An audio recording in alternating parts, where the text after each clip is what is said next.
we built what we call the viral content model, and that's been leveraged to generate about 60 billion views, 100 million followers, and $1 billion in revenue. We've proven this against pretty much every industry and sector.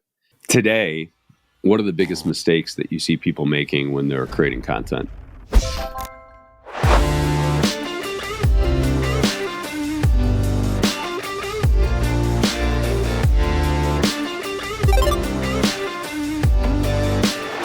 This episode of Beyond a Million is brought to you by the flu.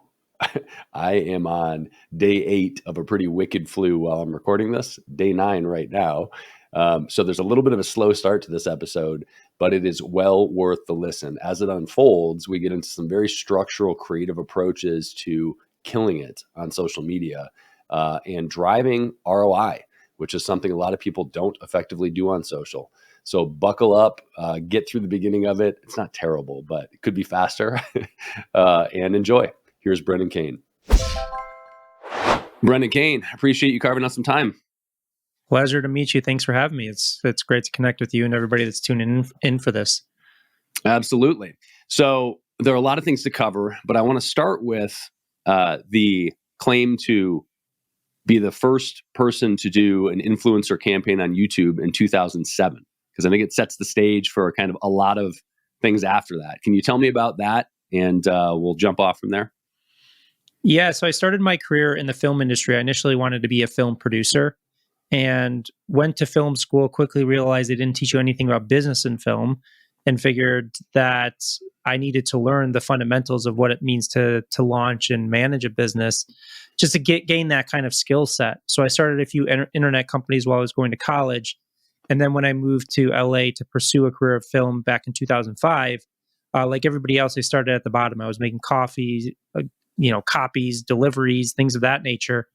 And I needed to find a way to kind of capture the attention of the higher ups, the studio executives, directors, producers, things of that nature. And when anybody would ask me, well, why did I move to LA? I would say I wanted to be a film producer, and I could see everybody's eyes glaze over because there was one of a million. They didn't need another film producer. So I had to take a step back and kind of analyze the situation. And I noticed in the studio that I was working for is like every time we finished a film, there would be a sense of anxiety and stress that would come over the office because we invested tens of millions of dollars into a single piece of content. And then we needed hundreds of millions of people around the world to know about this piece of content, in a matter of months. We didn't have years or decades like you do in a typical kind of company, building a brand, building a company. So I just noticed that at the time, social media was emerging. It was MySpace and Friendster were the predominant players. And then Facebook had launched and YouTube was gaining momentum. And I just noticed that on YouTube, and influencers weren't a thing at the time. The term influencer didn't exist. But I noticed there was these individuals that were building these YouTube channels, reaching millions of people. And we were working on a movie called Crank with Jason Statham. And it was an action movie, but it wasn't like $100 million budget film. It was relatively modest. I think it was like a $12 or $15 million budget film. And for an action movie, that's not a lot of money. And thus the marketing budget behind it wasn't a ton. So I just went to the head of the studio and also to the directors and said, hey, I'm noticing these people on YouTube that have all of this traffic, all of this visibility. Why don't we engage with them? So I just made a list of like the top 100 and I just started cold messaging each of them. And then we got like 4 or 5 to collaborate with us and we didn't pay anything for it. So that was kind of the foray into tapping into this kind of concept of what an influencer could be. Yeah, I remember Crank actually, because it was super, super intense from the beginning. Yeah. Yeah. There are very few movies where like you turn it on and from the first moment you're anxious the entire time until the end and there's no break. Yeah, it was and the directors were like that too, but it was a lot of fun. We captured a lot of funny things and had Jason Statham do a lot of funny things that he normally wouldn't do. And kind of you can see that, after that he started to spark his interest in comedy movies, and it was because he had the ability to kind of flex that muscle in that film. I love that. Well, that plays into, the kind of what allowed those influencer relationships to work. So, the notion of piggybacking on credibility has been around a long time. But the idea of doing it specifically on social platforms and with people that are influential for different reasons, as opposed to, oh, it's an A-list celebrity, so let's get them to endorse our brand.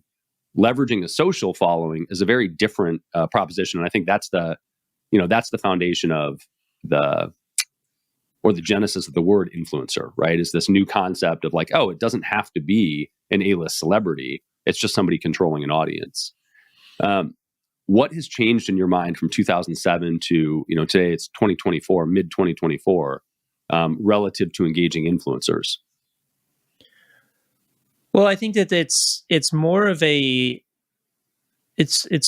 set industry. Like back in 2007 when I was doing this, there wasn't really an industry. Like again, there wasn't the term influencer. I basically just reached out to these content creators and I said, "Do you want to interview a movie star?" I mean, it was that simple of a hook that resonated. Versus when you look at it today, it's a multi-billion-dollar industry. Like there's some structure to it. And there's everything from, and it's gone through its phases. There was, the phase where it was just get the biggest influencer with the biggest numbers, and you're willing to pay, a huge amount to access their audience and access the connection with them and your brand, to more sophisticated actual attribution tracking and understanding whether or not this specific influencer and audience is the right fit, to kind of looking at micro influencer strategies. So I would say that the industry and the ways that you can maximize the potential of it are far more structured and sophisticated in the beginning, because there was very limited understanding of what it meant to engage with these people. Also, there was very limited data and information about audiences and engagement and things of that nature, where today the market is just saturated with influencer tools and ways to aggregate influencers, understand the demographics, engagement rates, things of that nature. So there's a lot more of them out there, and there's a lot more tools at your disposal to harness the power of it if you go down in that direction. Well, while we're on that, and you mentioned that basically the proposition was, hey, do you want to interview a celebrity? And then there was no cost and no money exchanged, which would be a tough ask today. I mean, depending on the celebrity, of course. But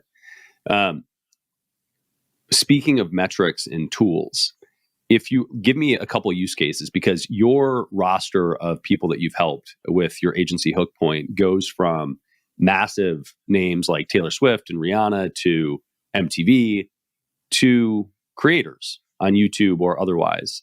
So you've got kind of the range. If you're trying to engage an influencer on a large scale versus a small scale, what are the metrics you look for and track, and how do you approach those differently? Well, our company doesn't really work a tremendous amount in terms of connecting brands with influencers. But I can give some recommendations because I have done it over the course of my career.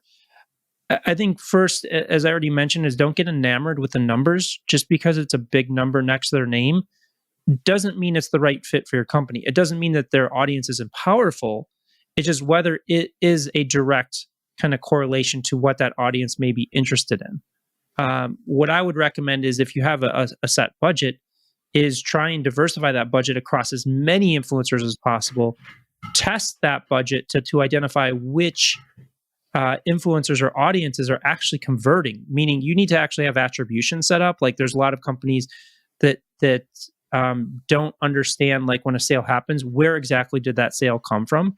So that's a big element to this process, is if you're going to engage with an influencer in any capacity, whether you're paying them, giving them free product, it's critically important that you have the attribution set up so that you can understand what is success and what is not success. Because if it's not successful, obviously you don't want to continue investing down that path, whether it's time, money, resources. But just as important, if it is successful, you want to be able to understand how to duplicate that level of success. So, number one, don't get caught up in huge numbers. Number two, try and diversify against as many influencers as possible in testing it. Number three, I would say, in terms of, negotiating or working with these influencers, as long as it's kind of transparent and honest with the direction you want to go, just say, hey, listen, we're looking for a long-standing relationship. with, content creators and influencers. So if this performs, we can pay you more down, the next deal and the next deal from that, where, we don't overinvest in that initial one. And then I think the last point is, I think people underestimate this or don't even look at it, is make sure that in that negotiation or in that initial campaign, that you have the ability to run paid against that organic post. Because one of the things you've got to understand with, organic, most of the time, the creator is not going to reach 100% of their audience. It could be as low as 10% or even lower than that. So you want to make sure that, especially if the content works, you have the ability to hit 100% saturation with that audience, and probably at a multiple frequency, to really maximize the potential of the asset they've created. And then also the potential to test it outside of their audience to see if it can be scaled further. Most people look at influencers and say, oh, they have a huge audience, they're going to post something once, and that's it. Our job is done. But there's a whole other aspect to look at it from a paid perspective, that you can really maximize the potential if that creative asset that they've created is converting for you. So I want to dig into the nuances of running paid against organic, because I think that that's super important. And also it gets very granular from platform to platform, and there are specific questions I have there. But to recap influencer strategy, and obviously you've had a ton of experience with it, whether your agency does this or not directly.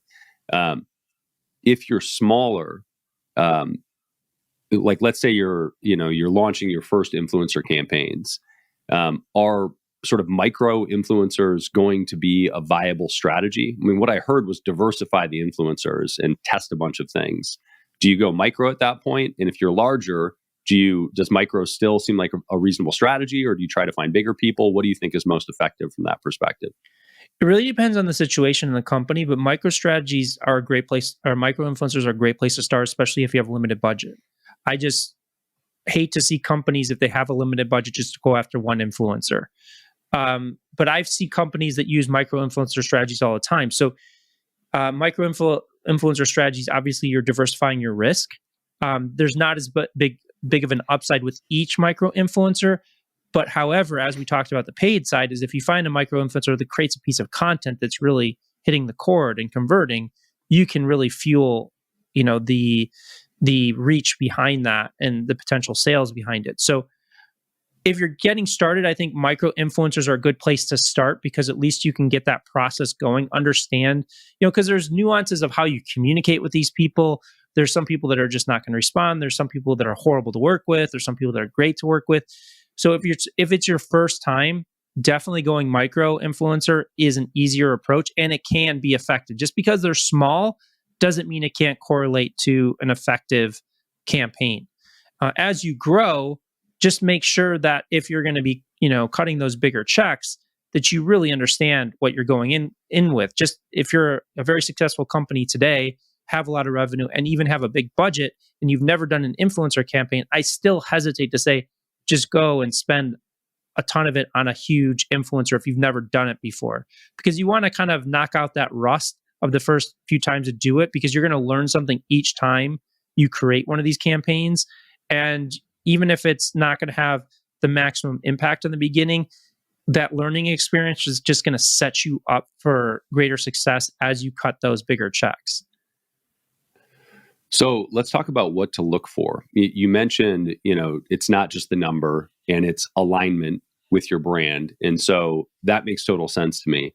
From a metric perspective, a lot of people tend to get trapped in vanity metrics and how many views, how many likes. It's great if you can pin it back to actual ROI. What are intermediate metrics that you look at, and how do you track them? Well, I think first off, just understanding the type of content and the relationship they have with their audience.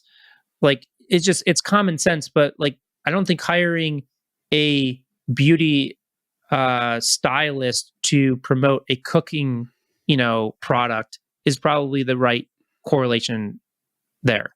At the same time, if you're hiring a beauty stylist and they've promoted 10 competing products over the past 6 months, maybe it's not a good fit. So getting a real understanding of what is the relationship, what they have with their audience, what other types of products or services have they promoted, in addition, what happens to those numbers once they promote that product? Because often people can get enamored and see, oh, this person got 10 million views on this video, but the minute they integrate a product into it, it drops to 10,000 views. So that understanding of that relationship they have, and if you want to take a step further, and I recommend, especially if you're going to invest a lot, is what do the comments look like when they actually integrate a product into that video.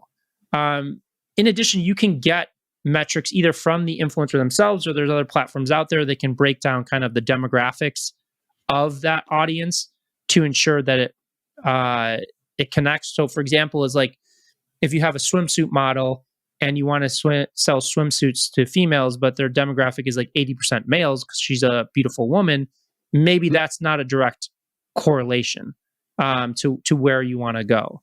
But I've also seen the flip side where, a fashion brand wants to sell to women, but then they look at this female influencer and they say, oh, it's probably all men following her, without actually looking in and digging in to kind of the insights of it. So as much as you can understand about who this person is, and I'm talking more about kind of the bigger influencers, like micro influencers, you can diversify the risk and test like 20 and just see what the data shows you. But if you're getting into that kind of higher tier, it's just really understanding what is the relationship, what is the type of content, what happens when they integrate a product into their content, how many times have they done it, those types of things that can kind of inform whether or not it's going to be fruitful. In addition to what I said before, is try and approach them to say, hey, listen, I don't want to spend a ton of money on this first one, but I want to develop a long-standing relationship with you. How do they respond to that? Now, obviously, you're a new company coming in, and they may have a huge demand for their time.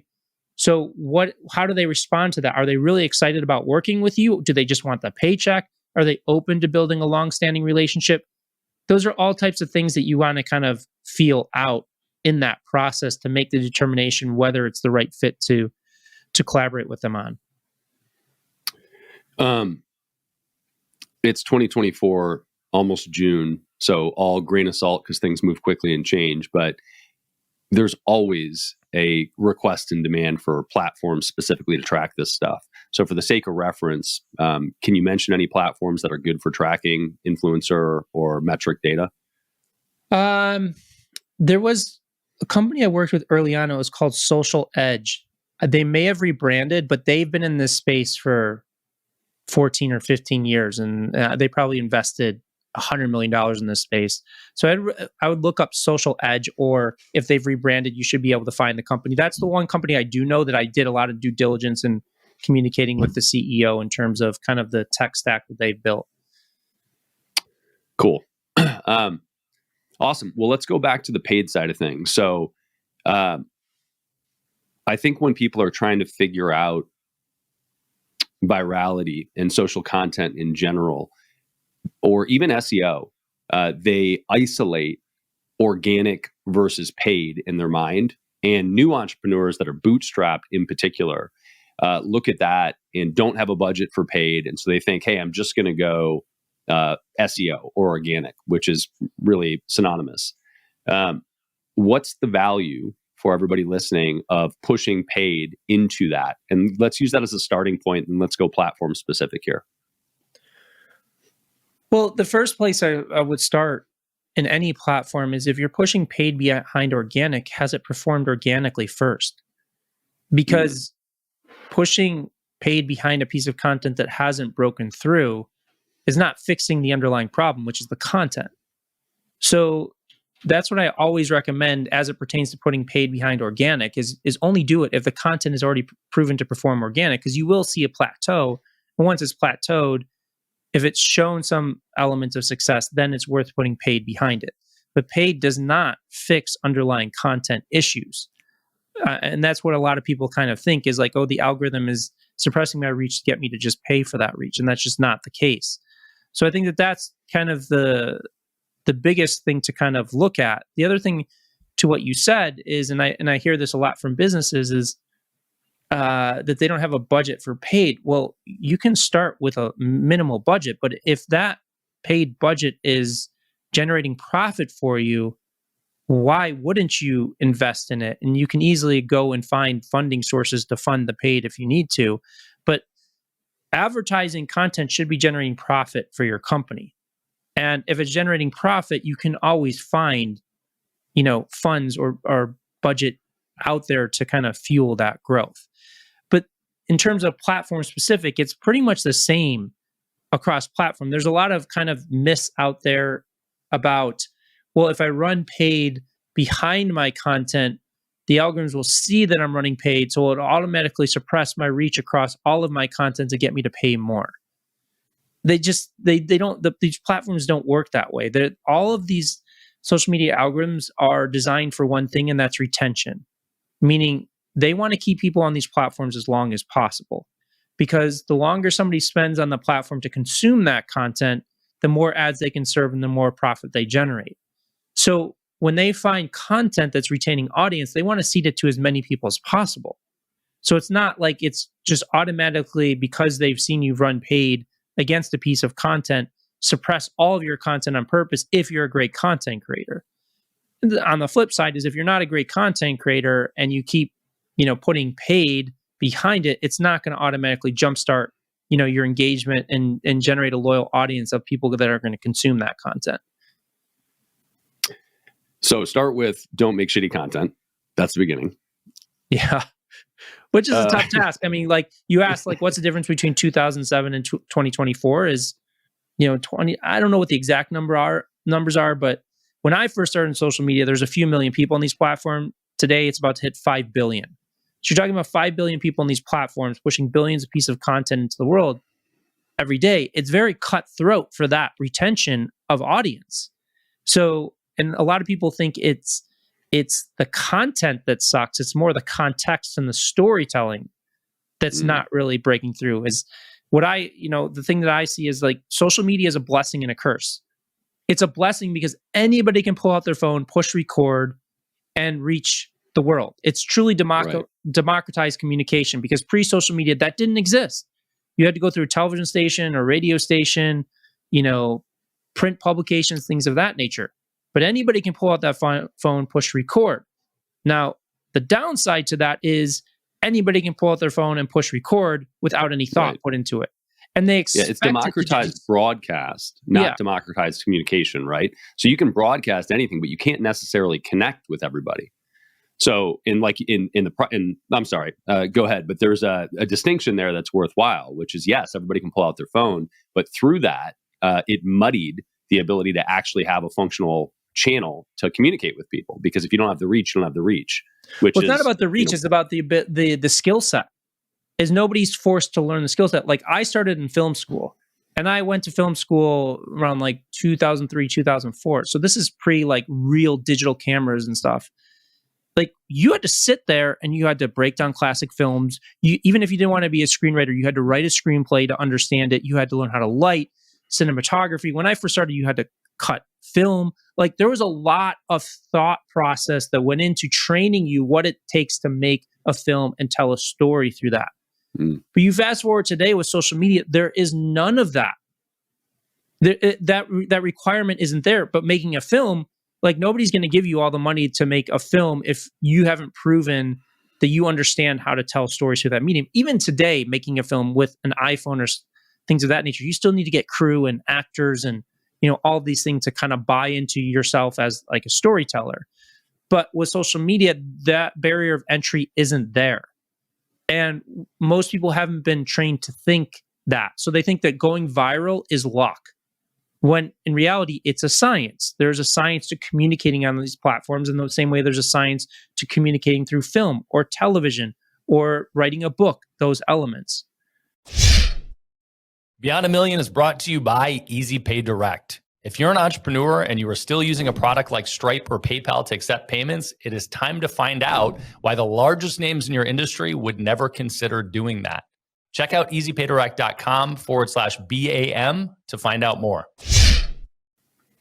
So let's talk about that science. But before we get there, you said something a couple minutes ago that I think is an important thing to hit on, because it's a point of clarity that people need.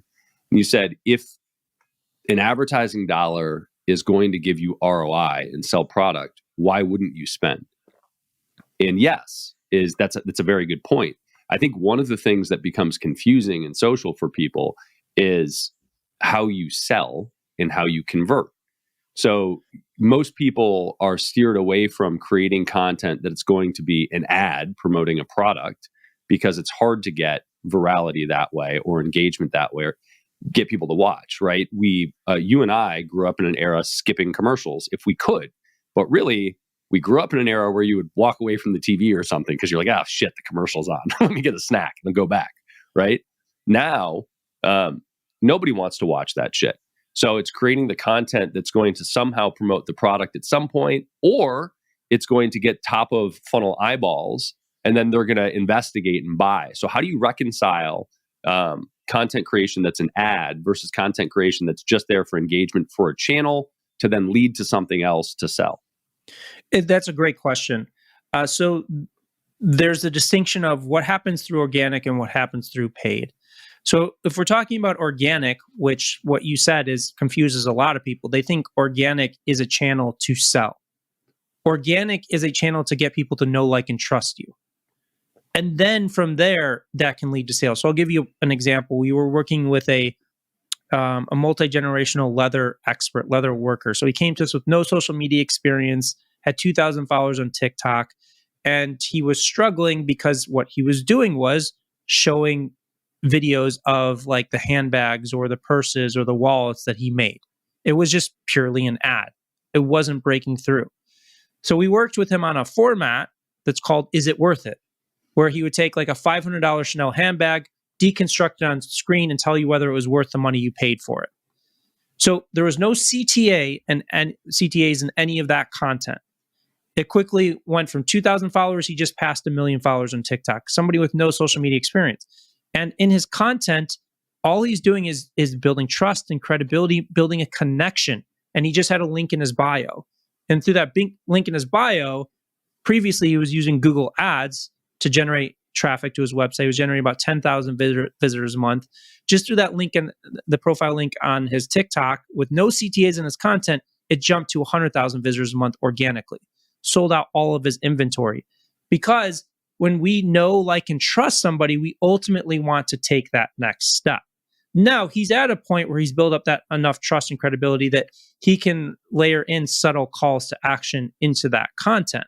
But that's the big distinction between kind of the organic and paid, is people want to jump before they have a relationship with somebody to making the ask. And like, if you think about like telemarketers, like, or people on the street that come up to you and ask you for money, you don't know, like, what is your reaction? You're like, I don't know you, why you're asking me for that. Versus a friend or somebody you know asks you, hey, can you do me this favor? You're more likely to say yes because you have that relationship built up.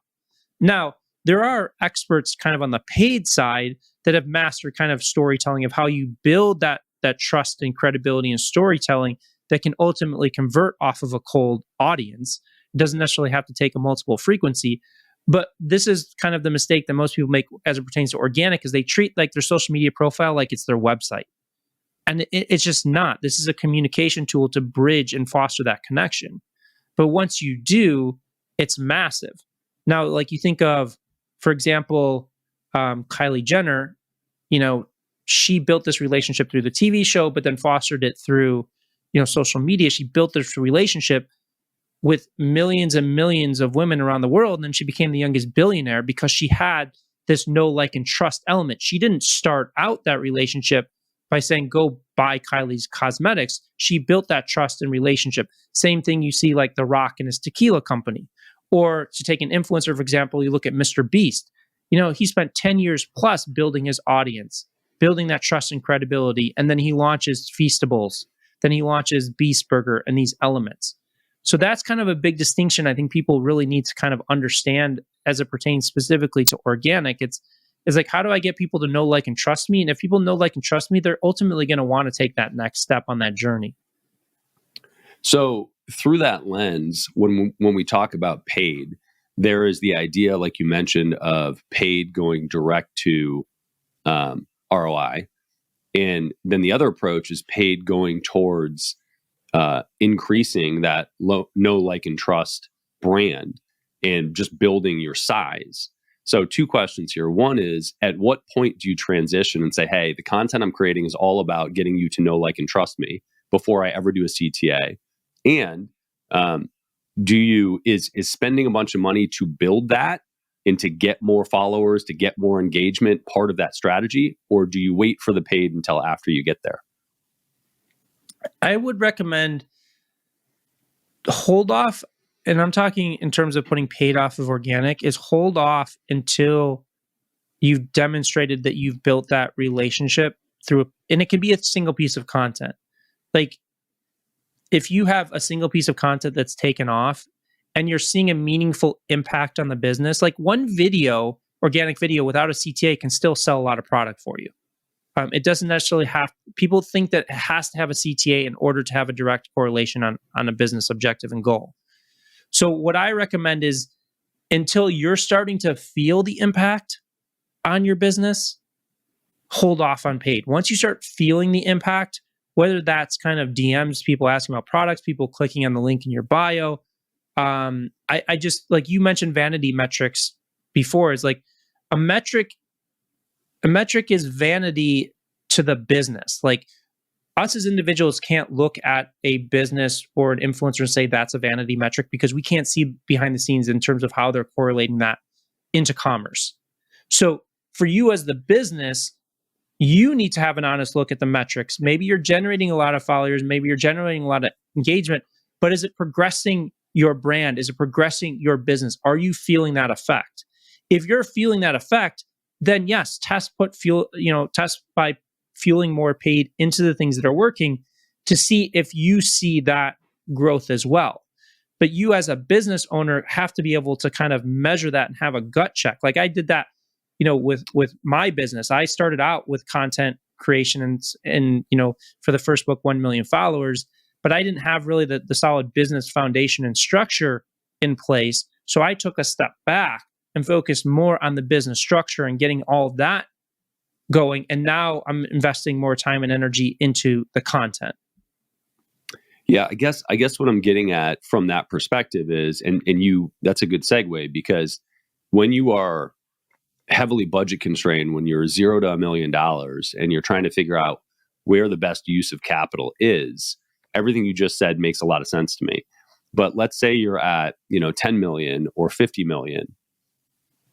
Is the advice the same? You wait until you see the bottom line impact to the company, or do you spend money at that point to drive social presence to accelerate that flywheel? From my experience, and again, I'm going to delineate between building social presence and using paid for conversion. So in terms of building social presence, I don't care what size of business you're in. If you're not feeling the impact and you don't feel like your content is dialed in and it's having an impact on your bottom line or whatever KPIs you're looking at, paid is not going to fix it.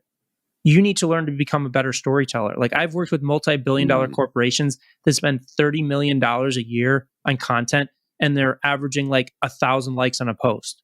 Like, the size of the business doesn't dictate how good of a communicator you are in your ability to connect with an audience. Like, I know solopreneurs that are better content creators than, billion-dollar companies that have huge teams.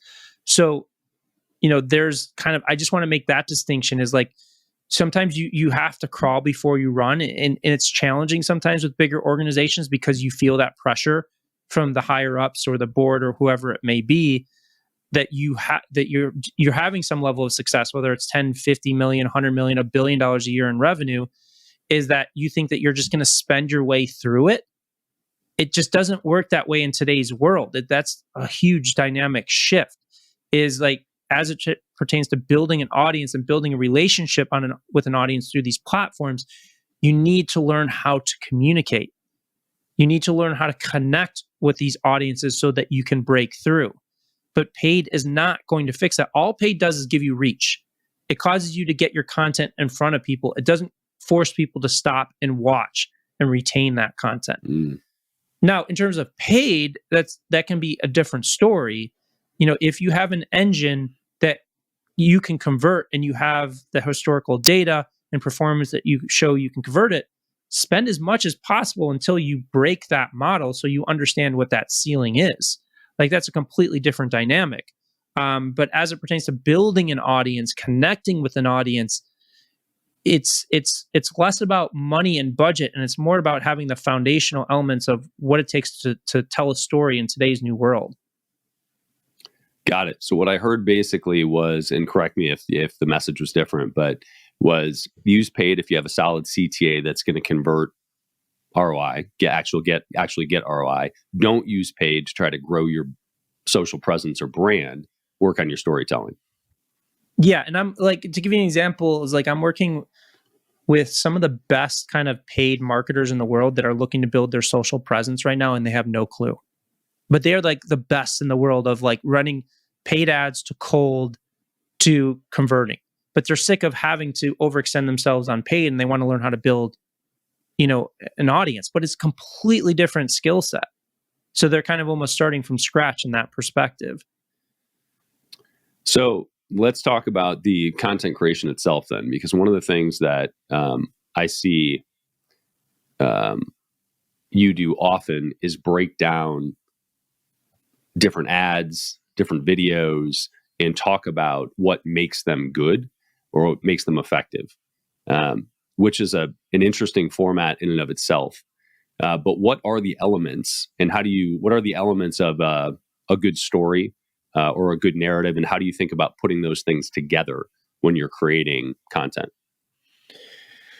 Yeah, so our whole business is based upon kind of this principle. What I've kind of seen as the big gap in the marketplace is two things. One, the market is heavily quantitative focused, meaning they're looking at views, click-throughs, reach, engagement, shares, likes, comments, things of that nature, which is a good indicator if something has worked or doesn't work. However, it doesn't explain the why. If something got 1 million views and something got 10,000 views, why? Quantitative doesn't answer that. The second element that people really get wrong is they only look at their own content. Let's just say you're stuck at 10,000 views of videos. Like, how is studying your own content going to teach you how to break through to that next level? So the model that we've spent about 6 years building, investing millions of dollars to kind of really solidify this, is based upon qualitative analysis and research. And you use the word format. So what we do is we look at specific storytelling formats on specific platforms. Now, there's hundreds of these formats out there.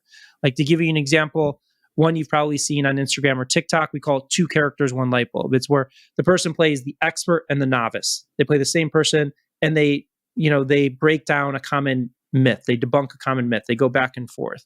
So that's an example of a format. So that format has been used for many different industries and subject matter. It's used for finance, for legal, nutrition, real estate.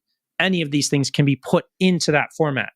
So we know with formats, it's not really about the content, it's about the context. So how do we unveil the context? How do we understand it? So what we do is, in our qualitative research process, we call it gold, silver, and bronze. So what we do is we take 5 to 10 of the top performers. In that format, it can yield like 10 million views plus. Then we look at what we call the silver, the average performers, which is probably like 500,000 to 1 million. And then bronze, the underperformer, is like less than 100,000 views. And we take about 5 to 10 of each. And what we're looking at is what's happening in those high performers from a contextual nature that's not showing up in those underperformers. So in terms of kind of dissecting this, we look for what's called performance drivers. These elements that increase the potential of that format going viral, and elements that decrease it from going viral. So we've done kind of analysis of 200 formats. We have over like 1,000 performance driver key findings. These are things like pacing, tonality, facial expressions, body cues, what happens in the first 3 seconds. Are they using captions? What types of captions? Title cards, thumbnails, all of these nuances that kind of help contribute to the successful use of that format. Because what we see oftentimes is people, and I've even seen it happen with our format, some people will look and see a format that's generated millions of views, and they're like, oh, I know what that person's doing, I'm going to do it. And 99% of people fail at doing it because they're not understanding kind of the elements that contribute to the successful use of this. To give you an example of where I started my career is making a movie. Every movie for the past 80 plus years has used what's called the 3-act structure of how they tell the story. Every film uses it. However, most, moviegoers, they don't know that that's happening, but they'll go down and watch a movie one day and say, that is the best movie I've ever seen. And another day they'll sit down and be like, that is the worst piece of garbage I've ever seen. But they're both using the same format and structure. So what's the difference? Well, it's the acting, it's the dialogue, it's the directing, it's the cinematography, it's all of these elements. It's not really the content itself, it's the execution of that content. So that's a big part of kind of, we're looking at it from almost like a filmmaking perspective of analyzing all of these elements to understand what are the contributing factors that help tell a good story through a format versus what are the elements that we need to avoid in using that format to express the message that we want to get out into the world.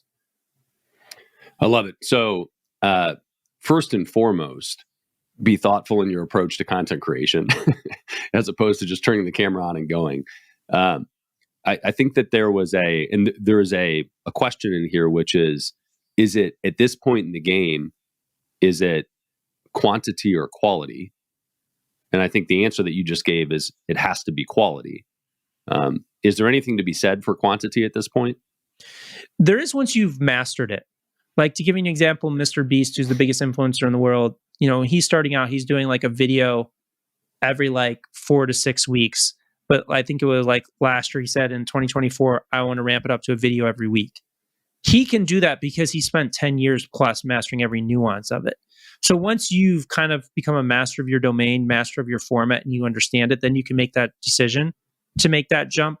But people are kind of, and there's just a lot of misinformation out there because back, let's just say 10 years ago, when there's less people on the platforms, less content, the algorithms did favor frequency because they wanted people to produce more content for retention.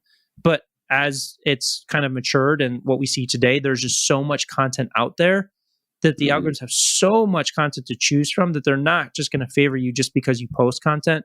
They're going to favor you when you can grab and hold attention.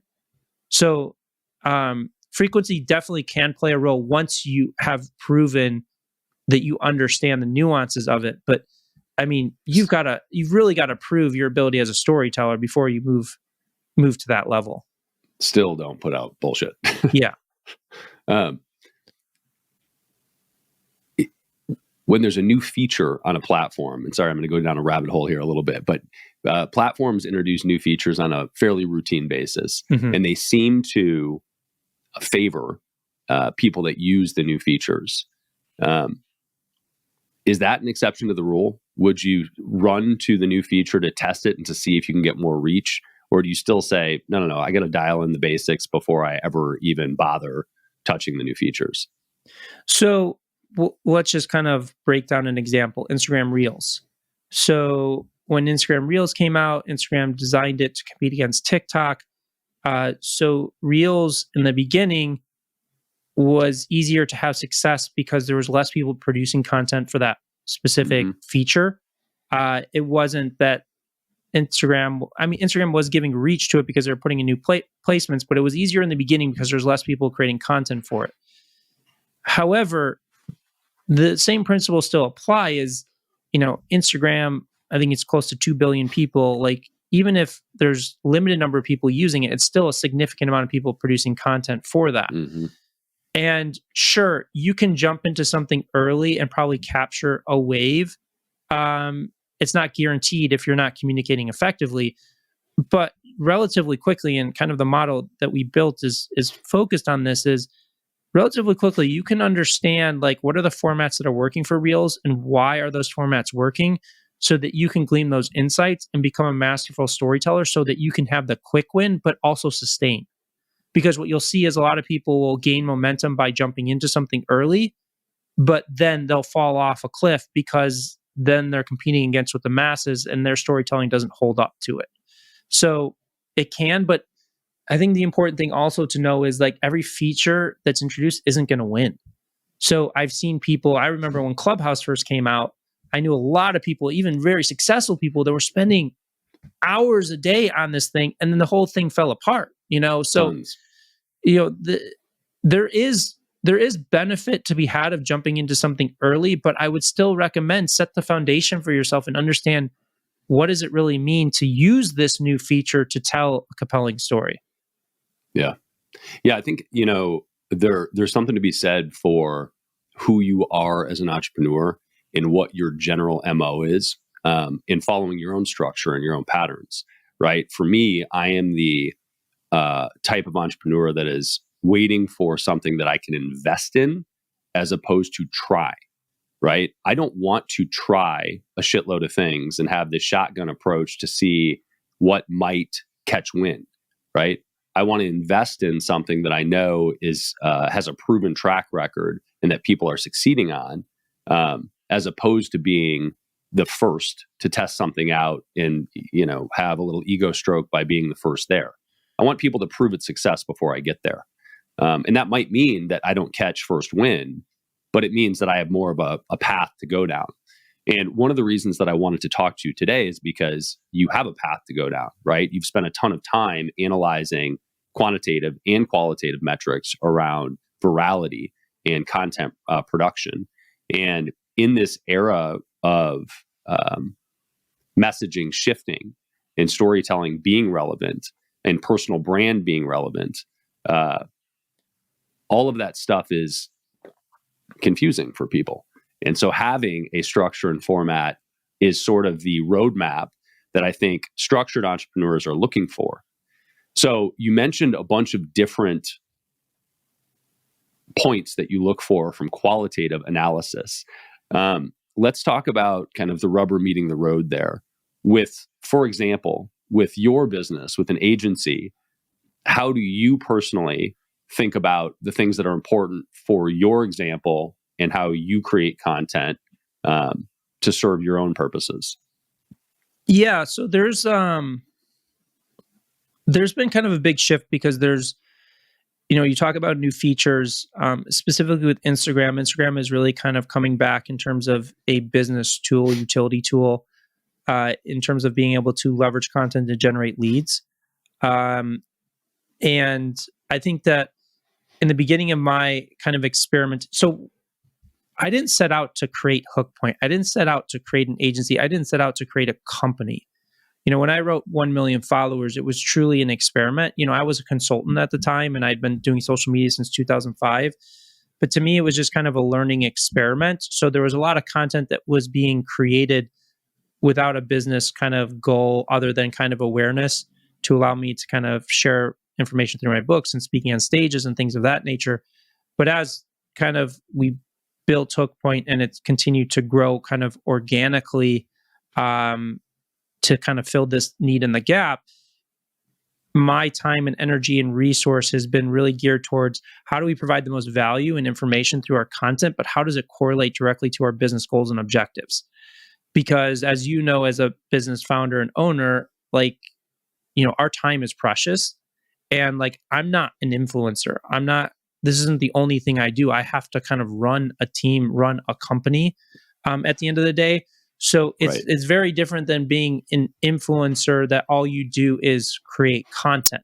And I have nothing against kind of influencers. I have influencers are my friend and I really admire what they do. And, someday I may kind of aspire to kind of do that full time, but that's just not the reality of where I'm at. So every decision that I make today of content is how is it adjacent to what we do? And that's why you see those content breakdowns is is it the most viral content ever? No. It does pretty well, but it directly correlates to the DNA of what we do, what we feel is important, and the value we provide.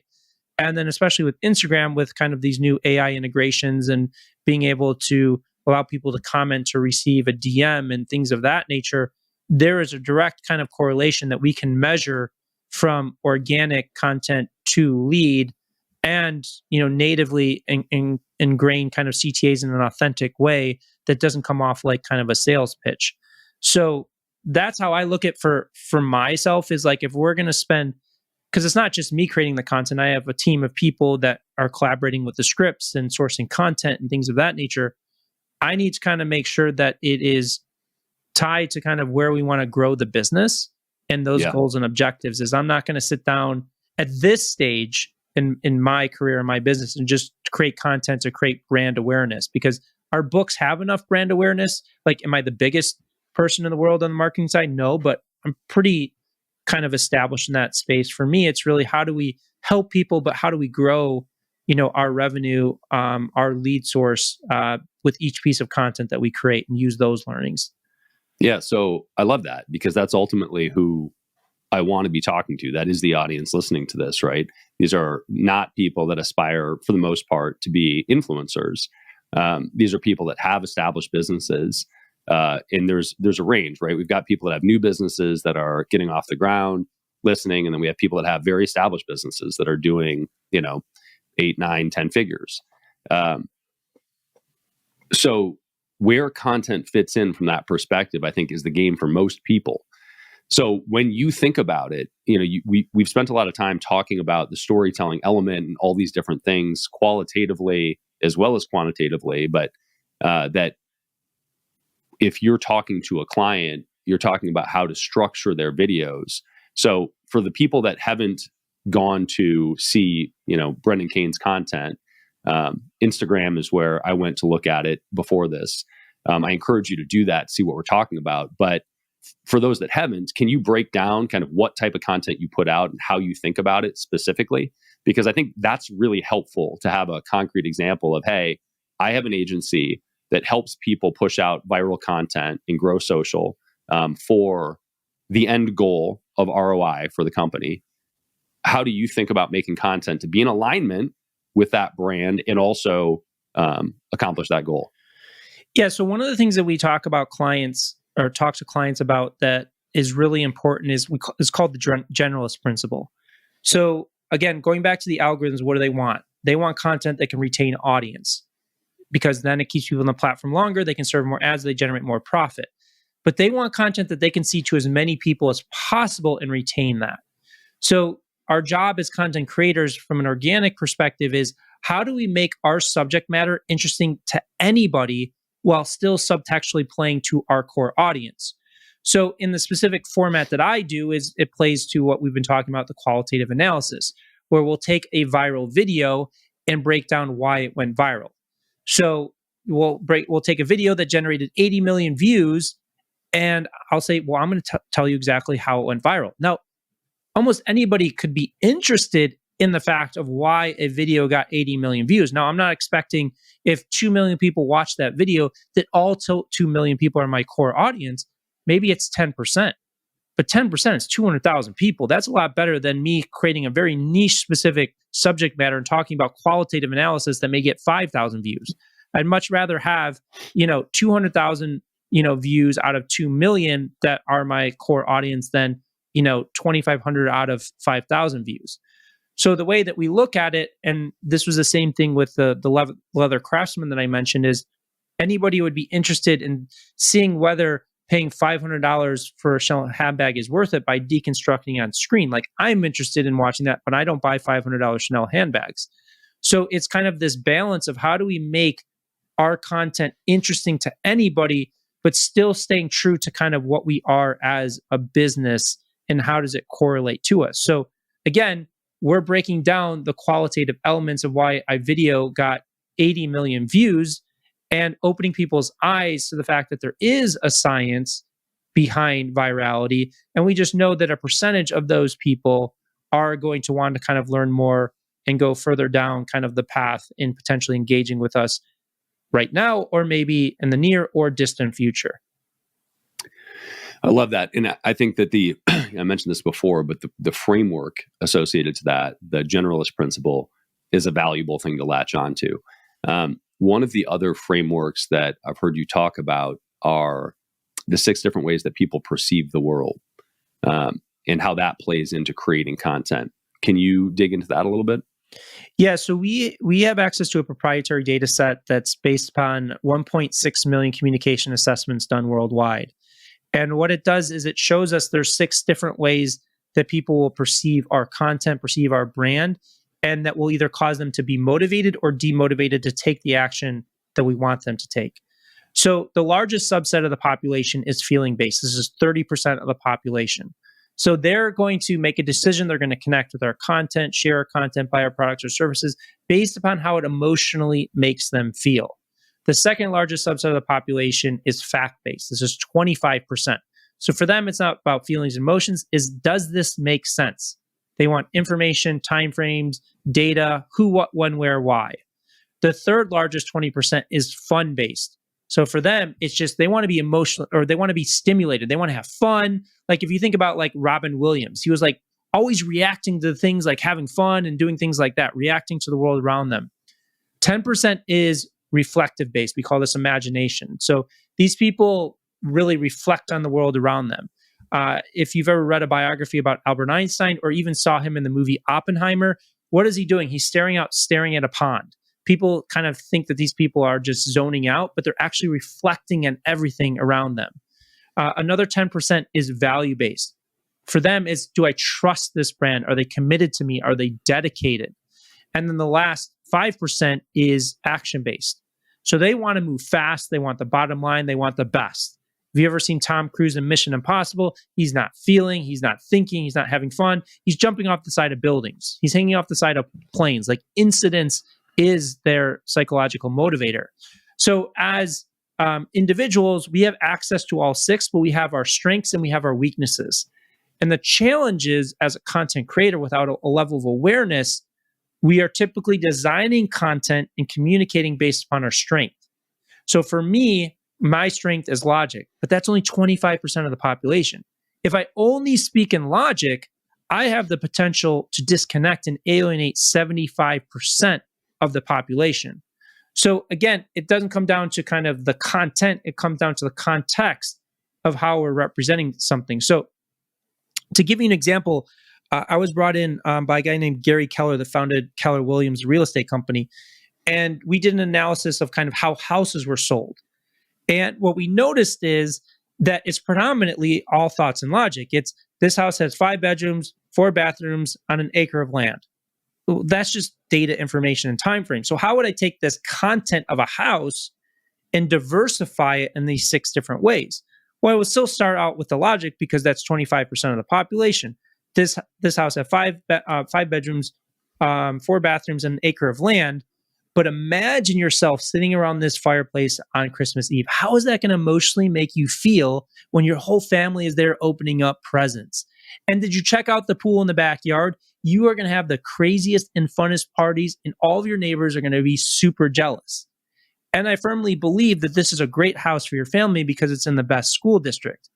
But I highly recommend that you move fast now because this is the best house on the market and it's going to move really quick. So again, I just take the same content of a house and just dynamically shifted the language to make sure that I'm hitting the different ways that people perceive the world. Now, if you want a cool way to kind of look at how this is integrated, Pixar uses this in all of their scripts. So go watch a Pixar movie. Like if you've seen, a perfect example is Inside Out with all the characters in the girl's head. Is like each character in the girl's head represents the different ways that people perceive the world. So it's all about balancing that level of communication to make sure you're not alienating a percentage and falling flat. So is the goal to try to wrap all 6 of those into one piece of content, or is there a use case for creating content that is just speaking to one? It's a great question. Typically, we say focus on the big 3, feelings, facts, and fun, because that's 75% of the population. Values and opinions can be very difficult because most people don't want to hear others' opinions. They feel like they're being preached to. And you can integrate it, but it can be challenging or difficult. The reflection-based, they typically don't communicate effectively externally, but you can direct them. And then action-based, you have to be the 5%. They typically kind of just tell people what to do, and that turns off a lot of people. So designing one for, if you're designing content that's going to the masses, we don't recommend just designing a specific piece of content to a specific way that people perceive the world. If you're doing one-to-one and you know a specific person that you're trying to connect with in a business development deal and you know they perceive the world in a specific way, then I would do it. But one way that we do kind of play around with it is the disbursement of energy. So in different scripts, we may start out with logic and then go to feelings and then go to fun. In other scripts, we may start with fun and then go to feelings and logic. So we'll have we'll have a script and we'll have them color coded, and we'll break down kind of the percentages and test, especially with paid, we'll test kind of different disbursements and leading with different ways to perceive the actual content that we're talking about. That's interesting. So basically take the same piece of content, the same 3 elements that you're working on, and then reorder them and see which one is going to hit harder. Yeah, like we've started working in the legal space and working on class action lawsuits and acquiring claimants, and to get a good indication of kind of what the personality structure is, we'll always be playing around with those disbursements to see kind of what the base audience is perceiving that's driving the highest conversion. And we'll just kind of keep testing those elements. It's basically the same script. It's just we're changing kind of the order and kind of changing the language slightly to kind of see what the difference is. I love that. Yeah, I mean, that goes back to kind of structure and format, but that's a great one for split testing that I think people frequently don't think about or don't use. When you're split testing stuff, there are a million things that you can try testing, from colors to language, etc.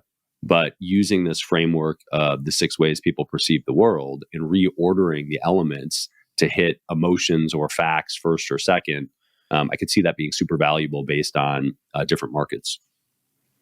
It definitely is, because again, most people are challenged not with the content, but the way that they're representing the content that causes it to fall flat. Okay, so a couple quick questions before we wrap here. You started on Friendster in MySpace, which dates you and I because I was there. There's an ever growing pool of these new platforms that pop. And like TikTok is a great example because that shit popped fast and became super relevant.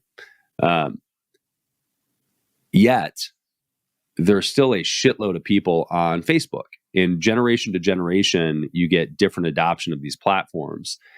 Talk to me a little bit about how you look at, Facebook versus Instagram versus YouTube, and where to spend your time and energy on creating. Yeah. So first off, TikTok didn't grow as fast as people think it did because it was Musical.ly before it was TikTok, and people kind of grew.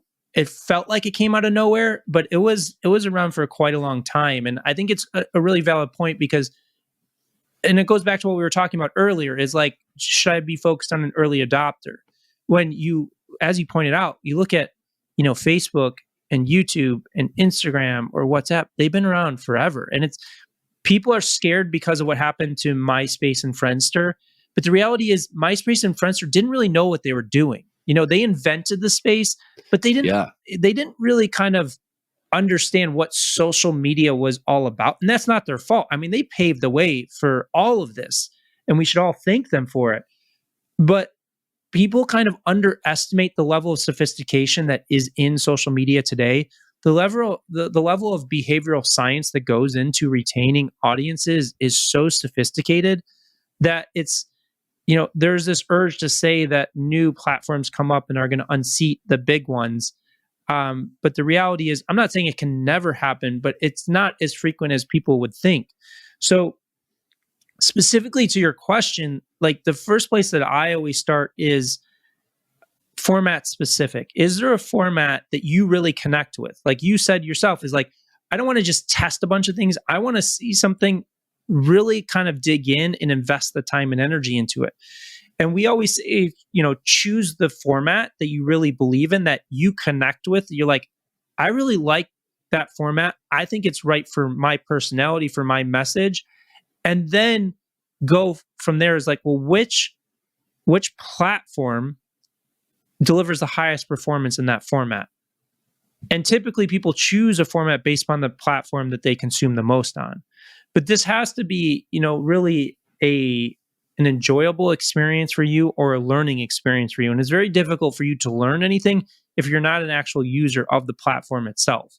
Now, some people have a team and they don't need to kind of invest in that level, but it really kind of starts down to kind of what is the storytelling, format that you want to use, and then design everything from there in terms of kind of the platform that you choose to execute that on.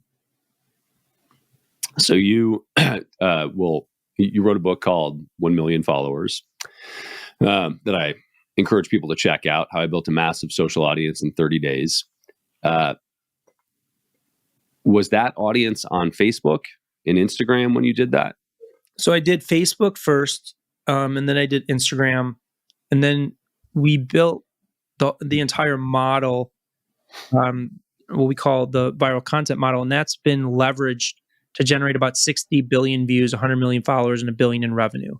So it's not like we kind of point at my example and just be like, oh, we've done this one time and had success, so we're going to share it with everybody. We've proven this against pretty much every industry and sector. And I don't know when this is going to come out, but in June, my next book, The Guide to Going Viral, that breaks down this model in depth, will be out. I love it. That's great. And that's definitely noteworthy. I asked because Facebook, when I talk to clients today or or anybody, I don't hear anybody say, hey, I want 1 million followers on Facebook. Everybody's focused on other platforms. Is there a use case and benefit for growing an audience on Facebook today in 2024? Absolutely. I mean, I think there's close to 4 billion people on Facebook. I think that the better question to ask yourself is, and it's kind of counter to the initial title of the book, and it was happening at the time of the book too. It's just I chose that title because people are enamored with followers, but I would focus less on the followers and more your ability to create viral content. Viral content will build the followers, but viral content shows that you know how to connect with audiences, because just because you gain a follower doesn't mean you're guaranteed to reach that follower. And I would just say that if you master any platform at the true potential of that platform, you're going to have more business than you know what to do with. So if you want to be on Facebook, you like that platform, you want to grow on it, by all means do it. YouTube, I would say, is probably the most valuable if you can master long form, because, long form obviously builds a greater connection with an audience, but long form also creates a little bit more challenges in terms of the storytelling dynamic, because you're holding attention for 10, 15, 20 minutes versus, 30 or 60 seconds. But again, it's like, if you master any of these platforms that have scaled, you're going to have more audience than you know what to do with. Today, what are the biggest mistakes that you see people making when they're creating content? That they don't see that there's an actual science, that there's actual storytelling mechanics, that they're basically just creating content, putting it out there, and it's not working, and they don't understand why. So that is the biggest thing, is really going in and understanding that you have to become a masterful storyteller, like any medium in the history of humankind, to master it. Love it. Brendan Kane, appreciate the time. You've got 2 books out that have been out for a while now. 1 Million Followers, How I Built a Massive Social Audience in 30 Days. Hook Point, How to Stand Out in a 3-Second World. And you've got a new one coming out. You want to plug that one more time? Yeah, it's called The Guide to Going Viral. Love it. Is there anywhere else that you want to point people if they want to find out more about you or the agency, et cetera? Yeah, if they want to go to hookpoint.com, they can dig into a little bit deeper into our methodology, our process, and how we work with clients. That's awesome. Well, I appreciate you carving out time. Thanks so much. My pleasure. Love it. I hope you enjoyed the episode as much as I enjoyed doing it. I need your help. There are 3 places you can find Beyond a Million: the podcast itself, beyondamillion.com, which has some cool free resources, including a free course. And we finally launched the Beyond a Million YouTube channel. I would love it if you would go there and subscribe. And if you don't want to, you still would probably enjoy seeing the visual content. Check it out, youtube.com/@Beyond a Million.